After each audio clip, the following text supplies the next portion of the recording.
ఓం మహాగణాధిపతయే నమః. ఓం గురుభ్యో నమః. ఓం శ్రీమాత్రే నమః.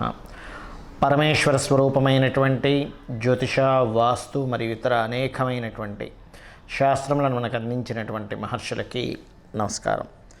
హయగ్రీవ హయగ్రీవ హయగ్రీవేతి యో వదేత్ తస్య నిస్సరతే వాణి జన్హుకన్యా ప్రవాహవత్. అరుణాం కరుణాతరంగితాక్షీం ధృతపాశాంకుశపుష్పబాణచాపాం అనిమాదిభిరావృతాం మయూకైః అహమిత్యేవ విభావయే భవానీం. శ్రీమాత్రే నమః.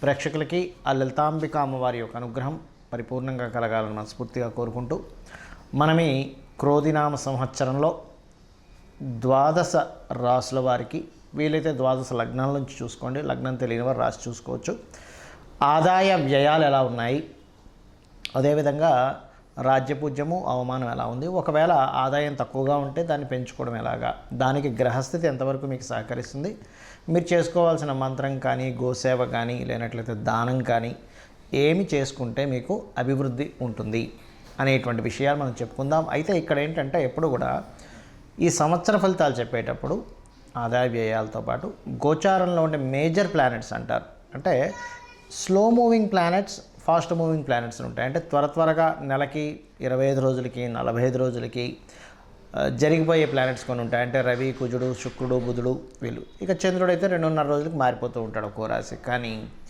మేజర్గా మనల్ని రూల్ చేసేటువంటిది జీవకారకుడైనటువంటి గురువు, కర్మకారకుడైనటువంటి శనిశ్చరుడు, అదేవిధంగా కాలానికి కారకుడైన రాహువు, మోక్షానికి కారకుడైన కేతువుని ప్రధానంగా మనం తీసుకుంటాం. ఈ మోక్షానికి కారకుడైన కేతువు ప్రస్తుతం ఈ సంవత్సరం అంతా కూడా మనకి కన్యారాశిలో ఉంటాడు. కాలానికి కారకుడైనటువంటి రాహు మీనరాశిలోని, మరియు జీవకారకుడైన గురువు మాత్రం మే 2వ తేదీ వరకు మేషంలో ఉంటూ దాని తర్వాత వృషభంలోకి మారుతున్నాడు. ఇక శని భగవానుడైతే మారట్లేదు, కానీ మనకి జూన్, జూలై మాసాల నుంచి ఒక 4.5 నెలలు మాత్రం కొద్దిగా వక్రిస్తాడు. కుంభంలో ఉన్న శని వక్రిస్తాడు. అదేవిధంగా సెప్టెంబర్, అక్టోబర్, అంటే ఆల్మోస్ట్ సెప్టెంబర్ ఎండింగ్, అక్టోబర్ ఆ టైం నుంచి ఒక 4.5 నెలల పాటు గురువు కూడా వక్రిస్తాడు. సో మనం ఈ గ్రహాల యొక్క స్థితిని మరియు ఈ వక్రగతిని, ఈ మేజర్ ప్లానెట్స్ యొక్క స్థితిని, అదేవిధంగా వీటితో పాటు మనకి ఈ క్రోధినామ సంవత్సరంలో పర్టికులర్గా ఈ సంవత్సరం రాజు కుజుడైనందుకు, మరియు అదేవిధంగా కుజుడు సంచారం మనకి శనిని రాహుని కలుపుకొని వెళ్తున్నందుకు కూడా ఏం జరుగుతాయనేటువంటి విషయాలు నేను మీకు ఎండింగ్లో చెప్తాను. మిథున లగ్నము, లగ్నం తెలియని వారు రాసి చూసుకోవచ్చు.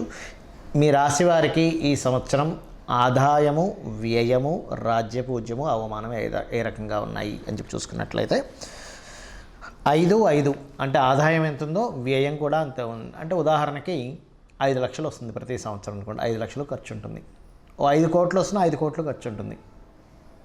ఆ రకంగా ఉంది. అదేవిధంగా రాజ్యపూజ్య అవమానం కూడా కాస్త తేడాగా ఉంది. అంటే అలాగా 3 రాజ్యపూజ్యం అయితే 6 అవమానం ఉంది. అంటే ఏంటి, మనలో పాజిటివ్ చూసేవాళ్ళు 3 ఉంటే మనలో నెగిటివ్ని చూసేవాళ్ళు 6 ఉంటారు. అవమానించేవాళ్ళు, తప్పు పెట్టేవాళ్ళు ఎక్కువగా ఉంటారని చెప్తుంది. మరి దీనికి ఏమిటంటే ఇలాగే అనుభవించాలా, ఏ విషయంలో జాగ్రత్తలు ఉండాలి అనేది నేను మీకు చెప్తాను. ముందుగా మనం ఆదాయ వ్యయాల్లో ఈక్వల్గా ఉంది కాబట్టి ఆదాయం పెంచుకోవాలి. కాబట్టి ఏ సమయం ఎలా ఉంటుందో మనకు తెలియదు, కాబట్టి ఆదాయం పెంచుకునేటువంటి మార్గం నేను మీకు ముందుగా చెప్తాను. మీకు ఆదాయం పెరగాలి అంటే మీరు ముఖ్యంగా చేయవలసిన విషయం చెప్తాను. రాజరాజేశ్వరి అమ్మవారి స్తోత్రం ఓం రాజరాజేశ్వరి అయి నమః లేదా ఓం దుర్గాయ నమః ఎక్కువగా చేయండి.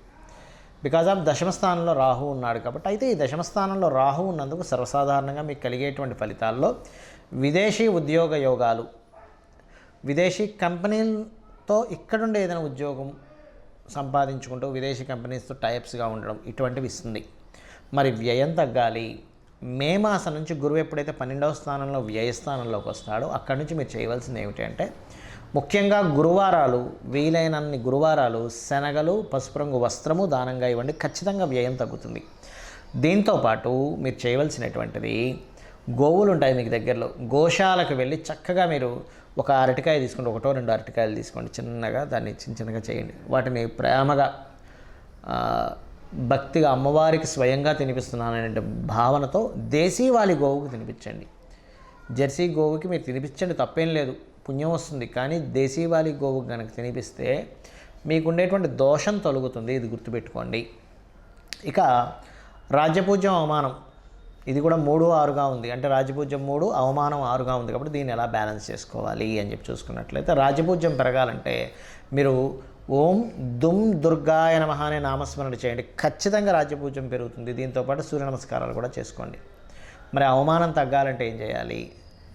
నూనె ఉంటుంది, ఆయిల్ ఉంటుంది. మీకు దగ్గరలో ఆలయాలు ఉన్నట్లయితే ఆయిల్ని దీపారాధన కోసము అని ఆలయంలో ఇచ్చేసేయండి. ఏమండి ఈ దీపారాధనకు వాడుకోండి, టెంపుల్లో స్వామివారి కోసం అని ఇస్తే వాళ్ళు తీసుకుంటారు చక్కగా.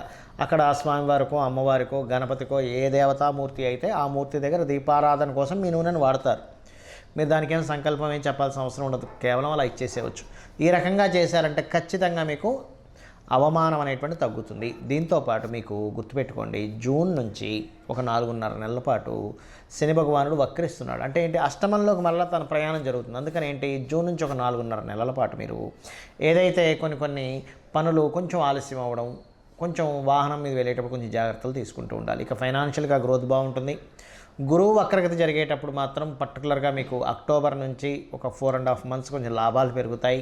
ఫైనాన్షియల్ గ్రోత్ బాగుంది. కాకపోతే ఈ మాసంలో ఈ సంవత్సరం పూర్తిగా మీరు చేయవలసింది ఏమిటంటే గుర్తుపెట్టుకోవాలండి, 4వ స్థానంలో కేతు ఉన్నాడు. కావున మీరు ఏదైనా ప్రాపర్టీస్ మీద ఇన్వెస్ట్మెంట్ చేయడం, ప్రాపర్టీ రిలేటెడ్ సంబంధించిన విషయాల్లో డెసిషన్ మేకింగ్, విద్యా సంబంధించినటువంటివి ఏవైనా కొత్తగా కోర్సెస్ చేసేటువంటి విషయాలలోని, తల్లిగారి ఆరోగ్య విషయంలో, ఏదైనా కొత్త వెహికల్ తీసుకునేటువంటి విషయంలో జాగ్రత్తగా తీసుకోండి. ఇక్కడ మీకు తప్పటడుగులు పడేటువంటి ఛాన్సెస్ ఉన్నాయి. ఇక అదేవిధంగా వివాహ ప్రయత్నాలు ఎలా ఉంటాయి? వివాహ ప్రయత్నాలు సాగుతాయి, కాబట్టి మే లోపలే ట్రై చేసుకోండి. అదేవిధంగా కొంత మే లోపలైతే తండ్రి గారి మూలంగా, గవర్నమెంట్ వ్యక్తుల మూలంగా, తండ్రి సపోర్ట్ మూలంగా, తండ్రి మాట్లాడడం వల్ల సెట్ అవుతుంది. మే తర్వాత పర్టికులర్గా ఏంటంటే ఇక్కడ ఎవరైనా ఇష్టపడి రావడం కానీ, మీరు ఎవరైనా ఇష్టపడడం కానీ జరిగే ఛాన్సెస్ ఎక్కువగా చూపిస్తున్నాయి. మరియు దీంతోపాటు ఎవరైనా స్త్రీ మూలకంగా కూడా మీకు సంబంధం కుదురుతుంది అక్కడ, ఇది గుర్తుపెట్టుకోండి. ఇక ఉద్యోగం సంబంధించినవి మనం ఆల్రెడీ చెప్పుకున్నాము. విదేశీ సంబంధించిన ఉద్యోగ అవకాశాలు చక్కగా పెరుగుతాయి అనేటువంటిది. మరియు సాఫ్ట్వేర్ రంగాల వారికి అద్భుతమైన అవకాశాలు కూడా పెరుగుతాయి. ఏఐ అంటే ఆర్టిఫిషియల్ ఇంటెలిజెన్స్ సంబంధించినవి కూడా చక్కగా పెరుగుతాయి మిథునం వారికి, అందులో ఎటువంటి సందేహం లేదు. ఇక మీరు చేయవలసిన దేవతా ఆరాధన నిత్యము లలితా సహస్రనామాల యొక్క శ్రవణం చేయండి తప్పనిసరి. ఇప్పుడు చూడండి, భూ సంబంధంగా కొంతమందికి ఫార్మర్స్కి కానీ, రియల్ ఎస్టేట్ రంగాల వాళ్ళకి కానీ భూమితోనే ఉంటుంది పని, వాళ్ళకి దాన్ని వదిలి వెళ్ళలేరు. అలాంటి వాళ్ళు నిత్యం గణపతి చేయండి, ఖచ్చితంగా భూమి మూలంగా మీకు లాభం కలుగుతుంది. క్రోధినామ సంవత్సరానికంటూ ఒక లక్షణం ఉంటుంది. ఈ సంవత్సరం రాజైన దాన్ని బట్టి ఒక లక్షణం ఉంటుంది. గ్రహాల యొక్క స్థితిని బట్టి కొన్ని సంఘటనలు జరుగుతాయి. అయితే ఈ క్రోధినామ సంవత్సరం ఎంటర్ అవ్వకముందే కుజుడి యొక్క ప్రభావం పెరుగుతుంది అనేటువంటి చూపిస్తుంది.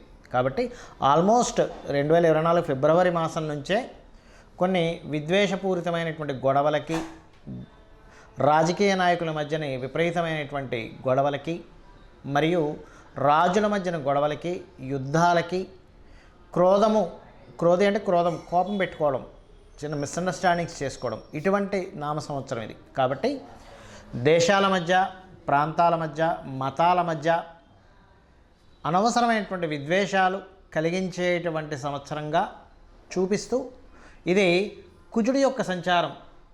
దీనివల్ల కుజుడు ఎవరికి కారకుడు అని చెప్పి తీసుకుంటే మిలిటరీకి, అందులో అంటే డిఫెన్స్ వారికి, పోలీస్ డిపార్ట్మెంట్ వారికి, రక్షణ వీటిని కల్పించేటువంటి వారికి. అంటే ఏంటి, ఈ సరిహద్దుల దగ్గర కొంత జాగ్రత్తగా ఉండాలి.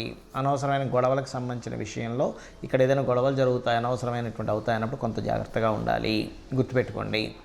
కాబట్టి ఈ క్రోధినామ సంవత్సరంలో అందరూ చేసుకోవాల్సింది ఏంటి, ఇటువంటి గొడవలు మనం ఏమీ ఇబ్బంది పడకుండా ఉండాలి అంటే ముఖ్యంగా గుర్తుపెట్టుకోండి, కుజుడు రాజు అయ్యాడు కాబట్టి కుజగ్రహానికి, శని రాహు గ్రహాల దగ్గర దీపారాధన చేయండి.